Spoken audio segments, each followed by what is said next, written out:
సమకాలీన జాతీయ అంతర్జాతీయ అంశాలపై సమగ్ర విశ్లేషణ అందించే నమస్తే నాగేశ్వర్ కార్యక్రమానికి స్వాగతం. ప్రొఫెసర్ గారు మనతో జాయిన్ అయ్యారు. నమస్తే నాగేశ్వర్ గారు. ఈ బనకచర్ల వివాదం మీద సీఎం రేవంత్ రెడ్డి మాట్లాడారు, తెలంగాణ సీఎం, అలాగే ఆంధ్రప్రదేశ్ ముఖ్యమంత్రి చంద్రబాబు నాయుడు గారు కూడా రెస్పాండ్ అయ్యారు.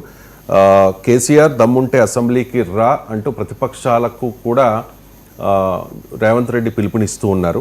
గోదావరి కృష్ణా జలాలు బనకచర్లపై చర్చ పెడదామంటూ ఉన్నారు. అండ్ చంద్రబాబు నాయుడు కూడా బనకచర్లపై కేంద్రాన్ని కలుద్దాం, ప్రత్యేక బృందాలుగా వెళ్లాలని ఏపీ మంత్రివర్గం నిర్ణయం, కేంద్రానికి స్పష్టత ఇస్తూనే తెలంగాణతో సంప్రదింపులకు సై అంటూ ఉన్నారు. మరోవైపు రేవంత్ రెడ్డి న్యాయస్థానాల్లో తేల్చుకుందాం, చర్చ పెడదాం అంటూ ఉన్నారు. సార్, బనకచర్లపై చంద్రబాబు నాయుడు చాలా సామరస్యపూర్వకంగా వెళుతూ ఉంటే తెలంగాణలో రేవంత్ ప్రభుత్వం మాత్రం అమీ తూమి తేల్చుకుందాం అంటోంది. ఎందుకు సార్ ఈ భిన్న వైఖరి? చంద్రబాబు నాయుడు అండ్ రేవంత్ రెడ్డిల వైఖరిలో తేడా ఏంటి? అంటే మొదటి నుంచి మీకు అర్థం కావాల్సింది, మనకు తెలంగాణ ఏర్పాటుకే ప్రాతిపదిక నీళ్లు, నిధులు, నియామకాలు. ఇక ఈ మూడింటితో పాటు భాష, సంస్కృతి ఉమ్మడి రాష్ట్రంలో నిర్లక్ష్యానికి గురయ్యాయి అనేది ప్రధానమైన వాదన. సో ఈ వాదన ప్రాతిపదికగానే రాష్ట్రం పుట్టింది. అందువల్ల సహజంగానే రాష్ట్ర రాజకీయాలు నీళ్ళ చుట్టూ తిరుగుతాయి. సో అందువల్ల ఇన్నేళ్ళుగా ఉమ్మడి రాష్ట్రంలో మాకు అన్యాయం జరిగింది. కృష్ణానది పరివాహక ప్రాంతం తెలంగాణలో ఉన్న ఒక్క పంటకు కూడా నీళ్ళు రాలేదు, కానీ దిగువన 2 పంటలకు నీళ్ళు ఇచ్చారు అనేది కదా తెలంగాణ వాదానికి మూలం. ఎందుకంటే కృష్ణానది మహబూబ్ నగర్లో ఎంటర్ అవుతుంది, పాలమూరులో మాత్రం కరువులు, మీకు అంబలి కేంద్రాలు, గత చరిత్ర ఇది మీకు తెలంగాణ చరిత్ర. కృష్ణానది నల్గొండ జిల్లా ద్వారా ప్రవహిస్తుంది, కానీ ఫ్లోరైడ్తో నల్గొండ ప్రజలు అష్టవంకర్లు తిరగాలి. సో పాలమూరు, నల్గొండ, ఫ్లోరైడ్ ప్రాంతాల కష్టాలే తెలంగాణ ఉద్యమానికి ఊపిరి అయ్యాయి కదా. పాలమూరు నుంచి వలసలు, ముంబాయి, దుబాయి, బొగ్గుబాయి అని కేసీఆర్ ఆ రోజుల్లో అనేవారు. పాలమూరు నుంచి మీకు మహబూబ్నగర్ జిల్లాలో చిన్న చిన్న ఊర్ల నుంచి కూడా బాంబేకు కిటకిటలాడుతూ బస్సులు పోయేది. ముంబాయి నగరంలో ఆకాశ హర్మ్యాలను నిర్మించిన పాలమూరు లేబర్ ఉండేది. ఇదంతా తెలంగాణ గోస. సో ఈ తెలంగాణ గోస నీళ్ళ ఆధారంగా ఉంది కనుక రాష్ట్రం ఏర్పడిన తర్వాత సహజంగానే నీళ్ళ విషయంలో తెలంగాణ ఆరాటం, పోరాటంగానే ఉంటుంది. ఎందుకంటే నీళ్ళ చుట్టూ తిరిగినటువంటి ప్రత్యేక రాష్ట్ర ఉద్యమం, రాష్ట్ర ఏర్పాటు కూడా దానికి మూలం కనుక ఆంధ్రప్రదేశ్ ఆ చారిత్రక పూర్వరంగం లేదు. ఇది మొదటి కారణం. రెండవ కారణం ఏంటంటే తెలంగాణలో ఉన్న పొలిటికల్ అపోజిషన్ ఆంధ్రప్రదేశ్లో ఈ ఇష్యూ పైన లేదు.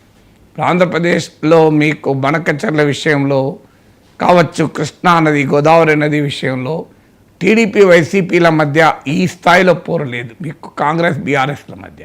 ఎందుకంటే టీడీపీ, వైసీపీల మధ్య సింగయ్య ఉన్నాడు, కొమ్మినేని ఉన్నాడు, కృష్ణన్రాజు ఉన్నాడు, పొదిలి ఉంది, పాస్టర్ ఉన్నాడు, తెనాలి ఉంది. అందువల్ల అక్కడ కృష్ణా, గోదావరి జలాలు లేవు.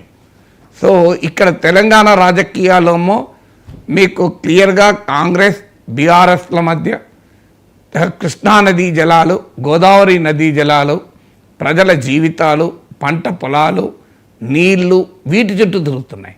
ఆంధ్రప్రదేశ్ రాజకీయాలు టీడీపీ, వైసీపీల మధ్య నేను ఇంతకుముందు చెప్పినట్లు సింగయ్య, కొమ్మినేని, కృష్ణన్రాజు, పాస్టరు, పొదిలి, తెనాలి, వీటి చుట్టూ తిరుగుతున్నాయి. సో అందువల్ల నీకు ఆటోమేటిక్గా ఇక్కడ నీళ్ళ చుట్టూ అధికార ప్రతిపక్షాల మధ్య ఘర్షణ ఉన్నప్పుడు, సో అధికారంలో ఉన్న రేవంత్ రెడ్డి వైఖరి పోరాట రూపమే ఉండాలి కదా, సామరస్య రూపం ఎలా ఉంటుంది? అక్కడ ఆంధ్రప్రదేశ్ రాజకీయాల్లో పోరాటం వేరే అంశాలపైన ఉంది కదా.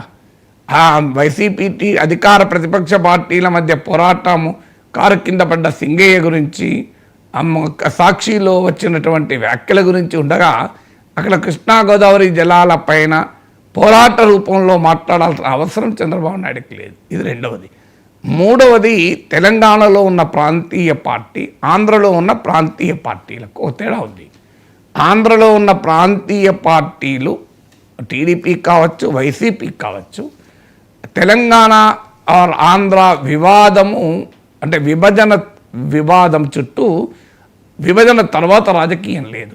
ఎందుకు లేదంటే ఈ రెండు పార్టీలు కూడా కేంద్రంలో ఉన్న బీజేపీతో ఈ 11 ఏళ్ళుగా కలిసి ఉన్న తెలుగుదేశం కావచ్చు, కలవని వైసీపీ కావచ్చు, కలిసి లేని సమయంలో టీడీపీ కావచ్చు, బీజేపీతో పోరాటాన్ని ఎప్పుడూ మానేశారు. వారు బీజేపీతో రాజీ వైఖరిలోనే వ్యవహారం నడుస్తుంది. సో కేంద్రంతో రాజీ వైఖరి ఉన్నప్పుడు విభజన చుట్టూ, విభజన నష్టాల చుట్టూ వివాదాలు ఉండవుగా. సో అందుకే మీకు అక్కడ ప్రత్యేక హోదానే మర్చిపోయారు కదా రాజకీయ పార్టీలు. సో ప్రత్యేక హోదా మర్చిపోయారు, విభజన హామీలు మర్చిపోయారు. తెలంగాణలో ఆ తెలంగాణ వాదము చుట్టూ రాజకీయాలు ఇంకా బలంగా ఉన్నాయి. అందుకని ఇక్కడ కాంగ్రెస్ పార్టీ కేంద్రంలో ప్రతిపక్షంలో ఉంది, బీఆర్ఎస్ రాష్ట్రంలో కేంద్రంలో ప్రతిపక్షం ఉంది. అందువల్ల కేంద్రముతో ఘర్షణ, కేంద్రంతో పోరాటం కూడా ఇక్కడ ఒక ఫ్యాక్టర్గా ఉంటుంది తెలంగాణ రాజకీయాల్లో. అందుకే మీరు కృష్ణా గోదావరి జలాల్లో తెలంగాణకు బీజేపీ ఏం చేస్తుంది అనే ప్రశ్న కూడా ఉత్పన్నమవుతుంది.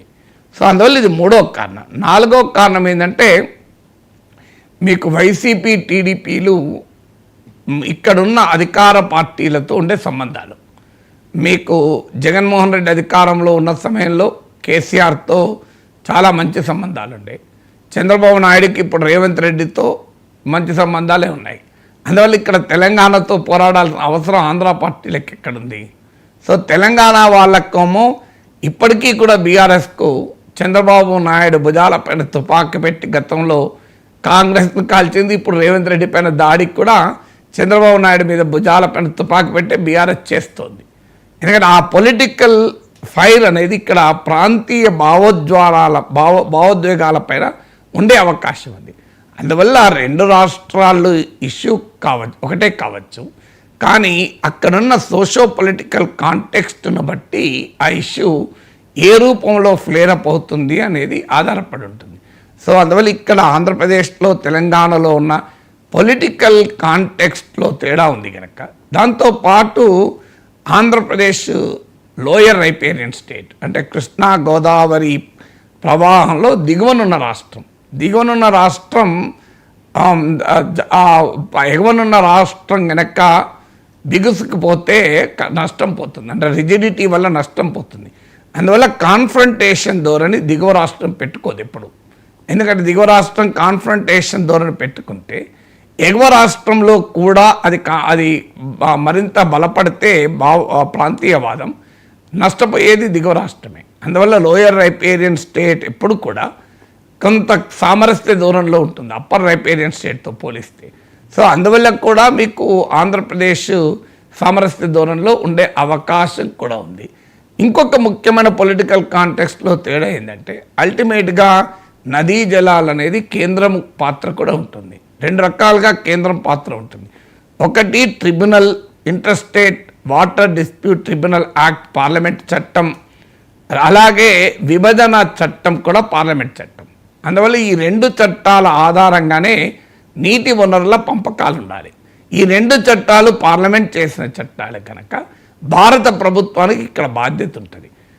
ఆంధ్రప్రదేశ్లో అధికారంలో ఉన్న కూటమి భారతీయ జనతా పార్టీతో కలిసి ఉన్న పార్టీలు. అందువల్ల బనకచెర్ల పైన ఫైటింగ్ మూడ్లో పోతే ఎవరితో ఫైట్ చేయాలి? చంద్రబాబు నాయుడు మోడీతోనే ఫైట్ చేయాలి. ఎందుకంటే మా కృష్ణా నది వాటర్ తేల్చండి అని, గోదావరి నది వాటర్ తేల్చండి అని ఎలా పోగలుగుతాడు? మోడీతో ఘర్షణ పోలేడు కదా. విభజన చట్టంలో ఏముంది అనే క్వశ్చనే వేయరు కదా.